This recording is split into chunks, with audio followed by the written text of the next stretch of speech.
जय श्री कृष्णा, जय श्री राधे। एक साहूकार के 7 बेटे और एक बेटी थी, जो कि सातों भाइयों की लाडली बहन थी। 8 भाई बहन एक साथ बैठकर खाना खाते थे। कार्तिक की चौथ आने पर बहन ने करवा चौथ का व्रत रखा।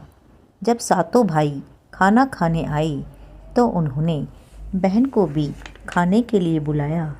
तो माँ बोली, आज इसका करवा चौथ का व्रत है और जब चांद निकलेगा तब यह अर्घ्य देकर ही खाना खाएगी। तब भाइयों ने जंगल में आग लगाकर छलनी में से चांद दिखा दिया। बहन भाभियों से बोली कि चलो अर्घ्य दे लो, चांद निकल आया है। भाभियाँ बोली कि ये तेरा चांद निकला है, हमारा चांद तो रात को निकलेगा। बहन चांद को अर्घ्य देकर भाइयों के साथ खाना खाने बैठ गई।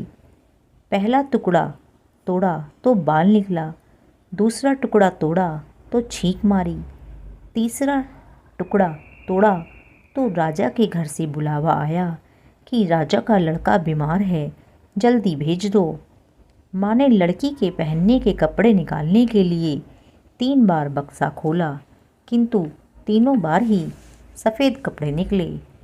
तब माँ ने वही कपड़े पहना दिए और लड़की की साड़ी के पल्ले में एक सोने का सिक्का बांधकर माँ ने कहा कि रास्ते में जो भी मिले सबके पैर पड़ती जाना और जो तुझे सुहाग का आशीष दे उसे यह सिक्का देकर अपने पल्ले में गांठ लगा लेना।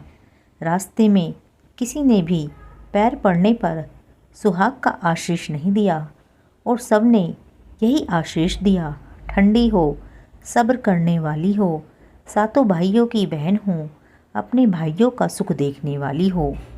अब ससुराल के घर पहुंची तो दरवाजे पर छोटी ननद खड़ी मिली।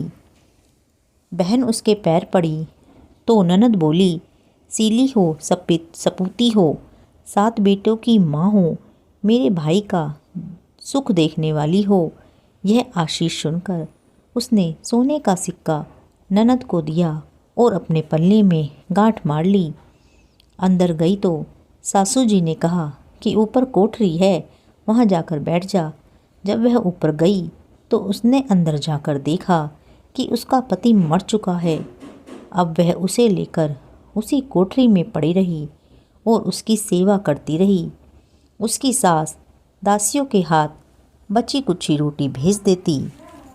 इस प्रकार समय बीतते बीतते मंगसिर की चौथ आई और चौथ माता बोली, करवा ले भैयों की प्यारी करवा ले, दिन में चांद उगानी करवा ले, घनी भूखी करवा ले। तब वह चौथ माता को देखकर बोली कि माता, तुम्ही ने उजाड़ी है, तुम ही सुधारोगी, मुझे तो तुम्हें सुहाग देना ही पड़ेगा। तब चौथ माता ने कहा कि पो की चौथ आएगी, जो कि मुझसे बड़ी है, वो तुझे सुहाग देगी। जब पो की चौथ आई तो वह भी कहकर चली गई कि माघ की चौथ आएगी, वह तुझे सुहाग देगी। इसी तरह फागुन की चौथ भी आकर चली गई। चैत की, बैसाख की, जेठ की, आषाढ़ की, श्रावण की, भादों की, सारी चौथ यही जवाब देती गई कि अगली चौथ आएगी, उससे कहियो वह तुझे सुहाग देगी। इसके बाद असोज की चौथ आई। उस चौथ ने कहा कि तुझ पर कार्तिक की चौथ माता नाराज है, उसी ने तेरा सुहाग लिया है और वही तुझे सुहाग देगी, उनके पैर पकड़ बैठ जाइयो। यह कहकर वह चली गई। अब कार्तिक की चौथ माता आई, गुस्से में बोली, भैया की प्यारी करवा ले, दिन में चांद उगानी करवा ले, घनी भूखी करवा ले, व्रत भंडनी करवा ले। तब साहूकार की बेटी माता के पैर पकड़कर बैठ गई और रोने लगी। हाथ जोड़कर बोली कि हे चौथ माता, मेरा सुहाग तुम्हारे हाथ में है, तुम्हें देना ही पड़ेगा। चौथ माता बोली कि छोड़ पापिनी हत्यारिनी, मेरे पैर क्यों पकड़कर बैठी है। वह बोली कि माता, मेरे से बिगड़ी हो, अब तुम्हें ही मेरा सुहाग देना पड़ेगा। तब चौथ माता उसकी विनती करने से राजी हो गई और आँख में से काजल निकाला, नाखून में से मेहंदी निकाली और टीके में से रोली निकाल कर चीटली उंगली का छींटा दिया। छींटा देते ही उसका पति उठकर बैठ गया और बोला, मैं बहुत सोया। वह बोली, सोई नहीं, 12 महीने हो गए आपकी सेवा करते करते। कार्तिक की चौथ माता ने सुहाग दिया है। तब उसका पति बोला कि चौथ माता का उद्यापन करो। अब उसने चौथ माता की कहानी सुनी, उद्यापन कर खूब सारा चूरमा बनाया और जीम कर वे दोनों चौपड़ खेलने लग गए। इतने में उसकी बांदी तेल की बनी पूरी सब्जी लेकर आ गई। दोनों को खेलते देखकर सासू से जाकर बोली, महल में तो खूब रौनक है, तुम्हारे बहू बेटे चौपड़ खेल रहे हैं। इतना सुनकर सासू भागी भागी देखने आई। दोनों को देखकर बहुत खुश हो गई। बहू ने सास के पैर दबाए और सासू बोली, बहू सच सच बता, तूने क्या किया। तब बहू ने सारा हाल अपनी सासू को बताया।